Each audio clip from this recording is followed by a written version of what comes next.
in today's video, we're going to talk about how the customer service is going to be the cornerstone to your business. Event or wedding DJing especially is almost all about customer service and providing that next level customer service to your customers.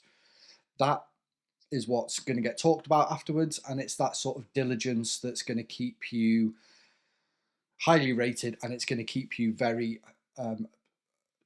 well booked in the future. So let's get our customer service as bang on as we possibly can. So before we talk tactics, we're going to think about what a wedding actually is. Obviously, it's almost certainly the biggest event they're ever gonna host in their life. They're doing it under enormous pressure. They may be spending other people's money. So for the evening, it's a very important part of the entire day. It's the fun part, basically. They've had the official part, they've had the food. Now it's time for a party. So they don't just want a DJ, they want reassurance, they want certainty, they want to feel like the person that they've booked has handled this responsibility hundreds of times successfully and done a really good job. So your customer service, from that very first message when they get in touch with you, right through to the end song of the night, is about one thing, and it's about reducing their fear. And that's your foundation. Everything else builds on top of that. So, what do couples actually need from you? They want to feel heard, firstly. Most couples give you like a vague brief when they're talking to you because they've never booked a wedding DJ before. They don't really know. So what I used to get a lot is, um, we want 90s dance. Okay, so what does 90s dance mean? Is it the early commercial stuff, Ride on Time, all that sort of stuff, the chart stuff, or do you want sort of the late 90s sort of trance anthems, Dave Pearce trance anthems sort of thing towards the end? They're very different vibes, so we need to clarify that. And by clarifying that, you signal a couple of things. So you send them back a question. When you say 90s dance, are we talking about the early 90s classics, or are we talking about the trance stuff?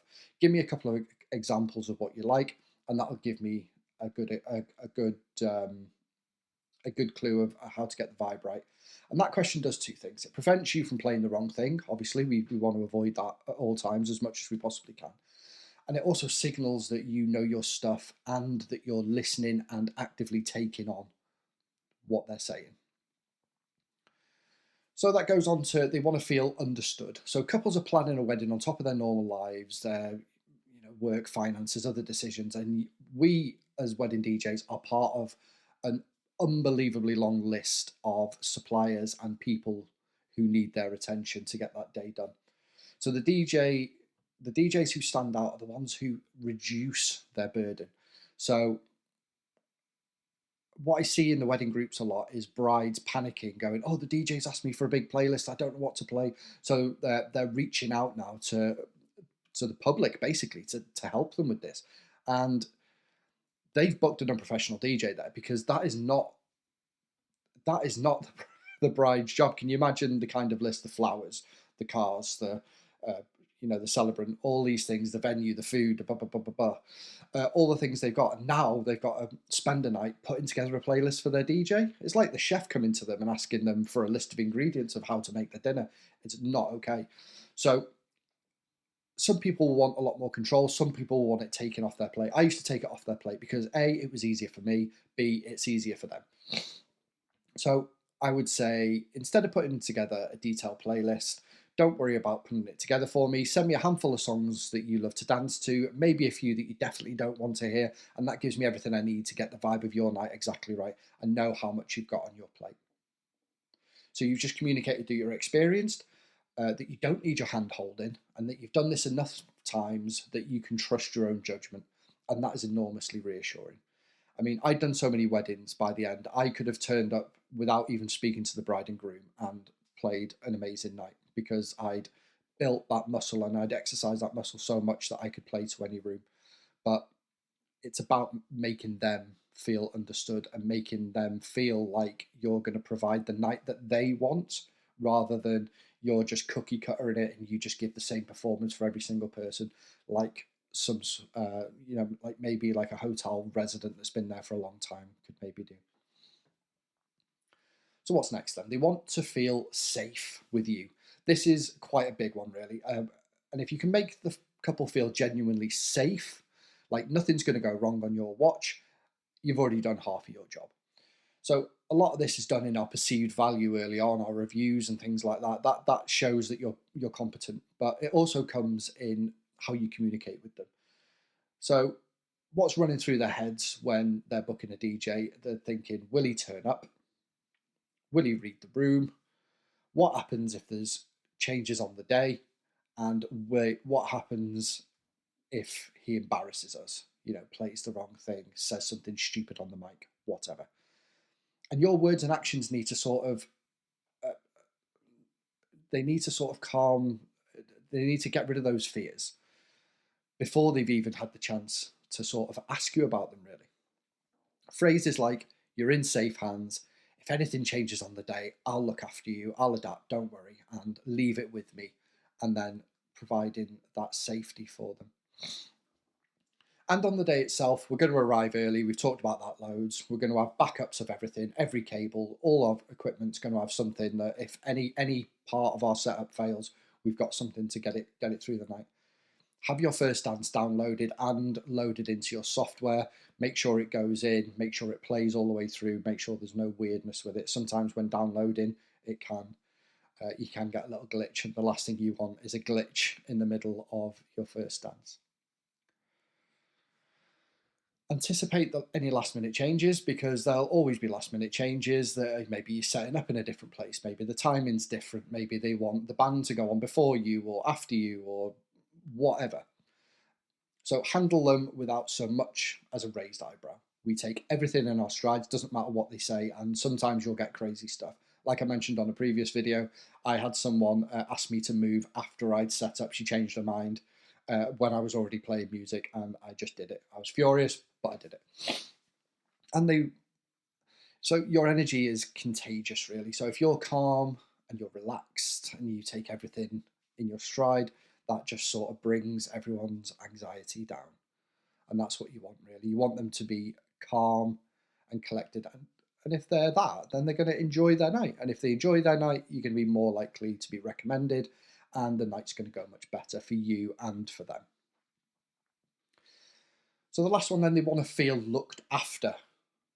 This one is subtle, but it's where it separates us as professional high-end DJs from the amateurs, basically. So feeling looked after isn't about bombarding them with emails and mithering them with messages and being overbearing. It's quiet, it's proactive care, and it's being one step ahead. Obviously, weddings are booked sometimes years in advance. So when we're 6 weeks out, we're going to check in. I always used to check in 6 weeks out, because if you leave it to a month or 4 weeks or 3 weeks, they're already checking in with their suppliers a month from the date just to make sure everything's okay. So what I would do is I'd steal a march on that, and I'd be in at 6 weeks, just say, hi guys, hope you're well, hope you're enjoying the build up. Are we still on for a 7 p.m. start at Bring Castle on the 12th of April? And if you'd like to send me over any requests or have anything you want to run by me, I'm here. And by doing that, it's taken you a couple of minutes, but you've confirmed details, you've shown that you're organised, you've reminded them that they're not just a booking reference in a planner. So you've sort of, it's a big tick in your box there. And that's what we want to do. We want to be doing well before we've even turned up. And be a guiding voice. Use your professionalism. Don't ask open-ended questions like, what time do you want to start? Because they don't know what time the music starts in a wedding. You do, because you've done hundreds of them, but they don't. So what I used to do is I would send them what I think would work. So I'd say, I normally start with background music at 7 p.m. as your evening guests are arriving. And then I build up from there, build the energy up to your first dance, and then I push it harder then after the evening food. Does that kind of suit what you're thinking, or would you like to tweak it? And more often than not, they're happy that you've took that sort of thought process away from them, really. On the day, we want to be vigilant. Are they having to manage guests to different parts of the, you know, are they having to gather people for the cake cutting or something, because the wedding planner at the venue's not dealing with it. And this is where you can step in then. You can go, look, don't worry about that. I'll gather everyone for the first dance. You're not really doing anything. You're only playing background anyway. So you could be the sort of evening planner and take on that responsibility. And one last thing we'll talk about on this is we need to protect their atmosphere. Every couple is different. Some are nervous about the first dance. Then I suggest we invite the evening guests onto the dance floor after a minute or so. If you've got a difficult guest trying to take over the playlist, you know, the Karen from accounts, then, and you will get them, you get them at almost every gig, handle it diplomatically and protect the couple from having to deal with it themselves. If someone's asking for something that is on the do not playlist, just say no, sorry, it's on the do not playlist. And even if they go and mither the bride and groom, which I've had before, you know, if they want like YMCA or dance move songs and they go mither the bride and they grind down the bride and groom, I know that the bride and groom don't want that.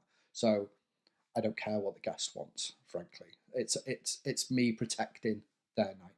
They've told me specifically that they don't want that song, then I won't play it. It's as simple as that. I don't care if someone's upset with me. It's fine as long as the bride and groom are happy. Then they're my priority. So the next thing we're going to talk about is building trust and why it's never one big moment. A lot of DJs think building trust you earn on the night. It isn't. By the time you arrive to set up, the trust or lack thereof is already very well established, and it's built in every email, every interaction, every response time, every small mistake that you've made or every small thing that you've mitigated against. So 3 things that build it consistently. We're going to respond quickly and personally to any correspondence. So if they email me, bang, I've responded with a personal response, always within half an hour, but more often than not within 5 or 10 minutes. And it always gets mentioned. They always thank me for my quick response. So I know it's important to them. Answer every question they ask. So this seems like a simple thing, but if you're busy and you just sort of skim their email and there's 3 questions in that email and you only answer 2, then it's just a seed of doubt in their head about your competency, and it just undermines what we're trying to build here. So always read your emails twice and make sure you've hit every single question that's in there. Yeah, very important, that bit. And we're going to confirm any changes immediately. So if I ever got a time change or a room change or anything that sort of changed what I needed to do, I stopped what I was doing and I edited it in my planner, in my phone immediately, and then I confirmed it in writing with them. 2 reasons for that. Nothing undermines your competency faster than faster than forgetting something that you've been told. And also, it just makes them feel like everything's documented and nothing will slip through the net.